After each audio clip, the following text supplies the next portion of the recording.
আমরা এই অন্তর্বর্তীকালীন সরকারকে বলতে চাই, আপনি যদি এই দর্শকের ভূমিকা পালন করেন, আমরা এখানে আপনাকে এনেছি ন্যায্যতা নিশ্চিত করার জন্য, কিন্তু আমরা দেখছি আপনি রাজনৈতিক দলগুলোর কাছে, কতিপয় রাজনৈতিক দলগুলোর কাছে আপনি নতজানু হয়ে তাদেরকে ডিসি ভাগাভাগিতে আপনি আরো সহায়তা করছেন।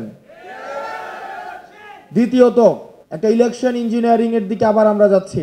সেই নির্বাচন প্রক্রিয়ায় আরেকটি প্রি ইঞ্জিনিয়ার্ড একটি ইলেকশন আবার জাতি উপহার পাবে। আমরা দেখছি একটি রাজনৈতিক দল তার নিয়ন্ত্রিত যে ব্যাংকগুলোকে দখল করেছে, যে ব্যবসা প্রতিষ্ঠানগুলোকে দখল করেছে, সেই ব্যাংক এবং ব্যবসায়িক প্রতিষ্ঠানের কর্মচারীদেরকে পুলিং এজেন্ট হিসাবে নিয়োগ দেওয়ার পায়তারা চালাচ্ছে।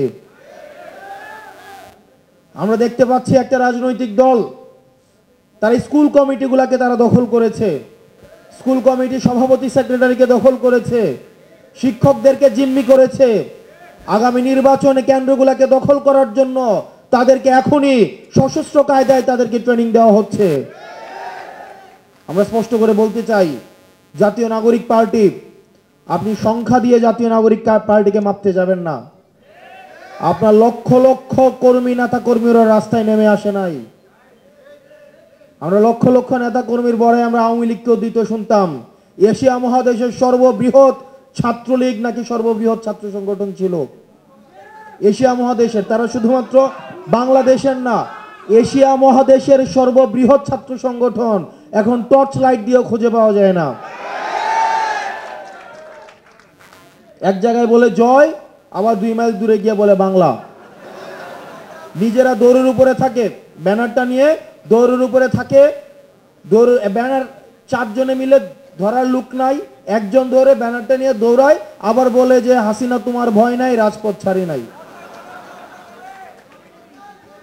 এইসব লক্ষ লক্ষ নেতা কর্মী কাজে আসে নাই।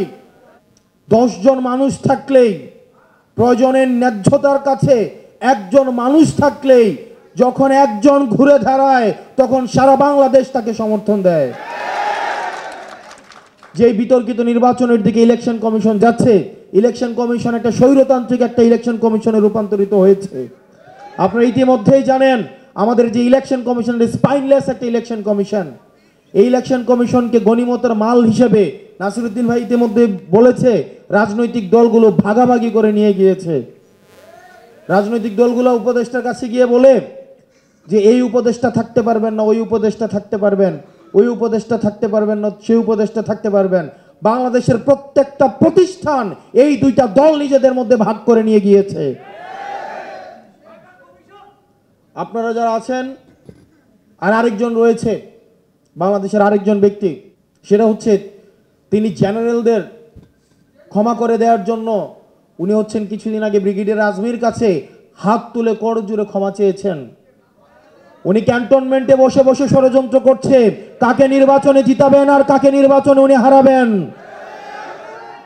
আমরা বলতে চাই, আমাদের যেসব দেশপ্রেমিক সেনাবাহিনী দেশের জন্য জাতির জন্য রাস্তায় নেমে এসছে, সেই দেশপ্রেমিক সেনাবাহিনীদের কলঙ্ক মুক্ত হওয়ার সুযোগ আসছে। আবার যদি ক্যান্টনমেন্টে বসে আবার বাংলাদেশকে পিছিয়ে দেওয়ার ষড়যন্ত্র করা হয়, আমাদেরকে আপনারা দাবায় রাখতে পারবেন না। কি আমাদের উপরে ট্যাঙ্ক চালাই দিবেন, গুলি করবেন? আমরা আলিফ, আমরা স্নিগ্ধ, মুগ্ধ, আমরা আবু সাইদের উত্তরসূরি, আমাদের উপর দিয়ে ট্যাঙ্ক চালাই দিলেও আমরা রাস্তা থেকে সরব না। আমরা যেই গণতন্ত্র, যেই লুণ্ঠিত গণতন্ত্র, হাসিনা যেই গণতন্ত্র লুণ্ঠন করেছে, আমরা একটা নিরপেক্ষ গ্রহণযোগ্য একটা নির্বাচন জাতিকে উপহার দেওয়ার জন্য আমরা সহায়তা করতে প্রস্তুত। কিন্তু সেইখানে এই রাজনৈতিক দলগুলোর এই ক্ষমতা ভাগাভাগি, প্রশাসন ভাগাভাগি তাদেরকে বন্ধ করতে হবে। আর এখানে আপনারা যারা আছেন, আপনাদেরকে সংগঠিত হতে হবে।